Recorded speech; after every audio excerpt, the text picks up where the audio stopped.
Bonjour en mai. Comme promis, nous restons en Italie, mais avec des vins de niche, quelques raretés qu'on ne va pas trouver à tous les coins de rue. Voyons voir ce que je vous ai concocté ici.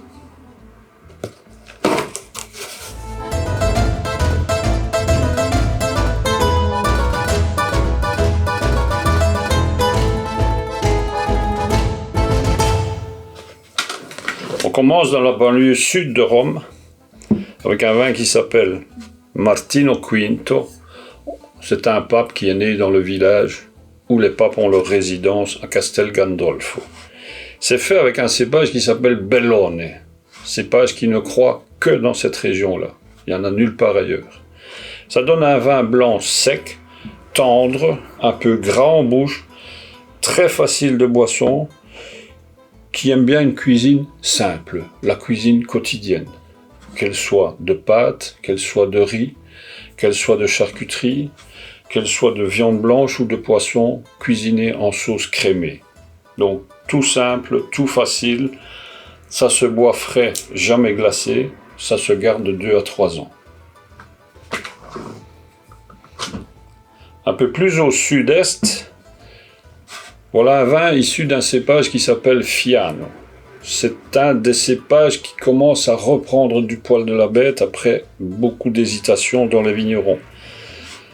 C'est un cépage qui aime bien les terroirs volcaniques. Donc, ce terroir de prédilection, c'est la région de la Campanie, la Basilicate, les Pouilles, où vous avez une ceinture d'anciens volcans et sur les pentes desquelles croît ce cépage.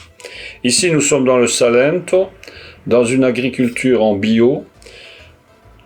Le Fiano donne un vin élégant, bien structuré. On est sur des saveurs d'agrumes, de petits fruits à chair blanche ou jaune, petite touche d'épices exotiques et une finale un peu florale avec une pointe de salinité pour donner un peu de fraîcheur en fin de bouche.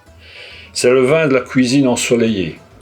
Tout ce que vous pouvez penser qui vient de la Méditerranée, cuisine aux aromates, qu'elle soit de légumes, qu'elle soit de poissons, de fruits de mer, ça se laisse boire très facilement, frais, pas glacé, ça se garde 2-3 ans, 4 au grand maximum. En remontant le long de l'Adriatique, on arrive dans les Marques. On est 100 km au sud de Rimini, pour situer à peu près. Le cépage qu'on utilise ici, c'est le Lacrima di Moro d'Alba. C'est un vieux cépage marquesan qu'on connaissait déjà au XIIe siècle. Il donne là des vins rouges frais, avec une particularité qui désarçonne souvent les gens, c'est un goût de violette. Ça se boit jeune, ça se boit frais, sur une nourriture légère. Donc ça peut aller sur les salades composées, ça peut aller sur un plat de salaison, un plat de viande grillée, poisson grillé, mais rien de très relevé. Donc à boire légèrement rafraîchi, ça se garde 4 à 5 ans grand maximum.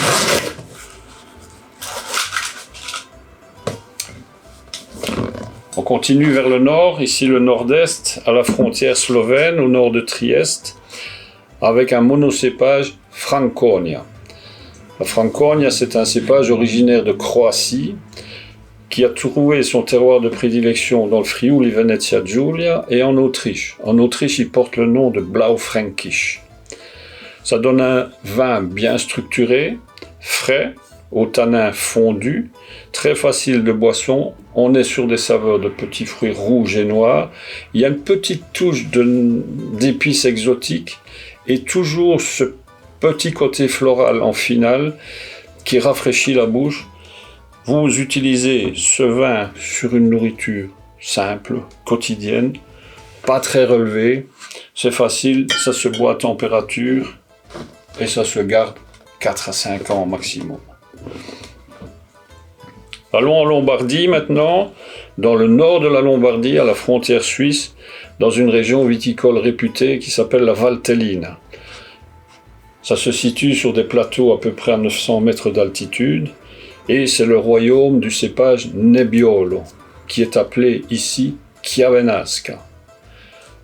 Le nom du vin Crotasque vient du fait qu'on mettait les vins à vieillir dans les fûts, dans des grottes qu'on appelait crotto. C'est devenu Crotasque. Et on mettait aussi les fromages et les salaisons. Excellent garde-manger dans la montagne. Ici, nous avons un vin qui est couleur rubis, qui donne l'impression d'être léger. Ne vous y fiez pas, si vous abusez, ça chauffe derrière les oreilles. Ça aime bien une nourriture roborative, une nourriture de montagne, riche, qui tient au corps. Là. Quelque chose de... Ça peut être une omelette paysanne, ça peut être un plateau de fromage, ça peut être un mijoté lourd, costaud. Ça se boit à température, ça se garde 4, 5, 6 ans grand maximum. Et on termine par un de mes cépages les plus rares, le Gamba di Pernis, qui veut dire pâte de perdrix. On est dans le Piémont, dans le nord-ouest de l'Italie, non loin d'Asti.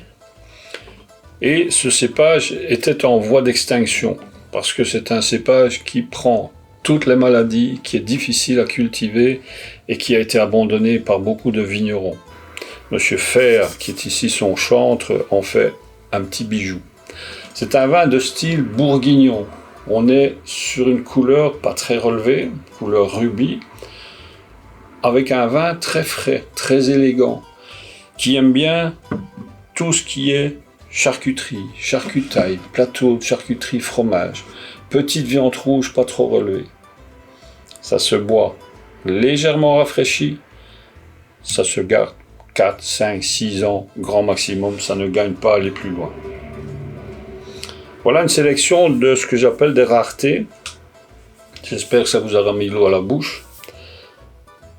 On termine notre saison ici. C'est la dernière box de la saison, parce que maintenant je vais devoir aller dans le vignoble, essayer de vous trouver d'autres choses pour la prochaine saison. Merci de votre écoute. À très bientôt.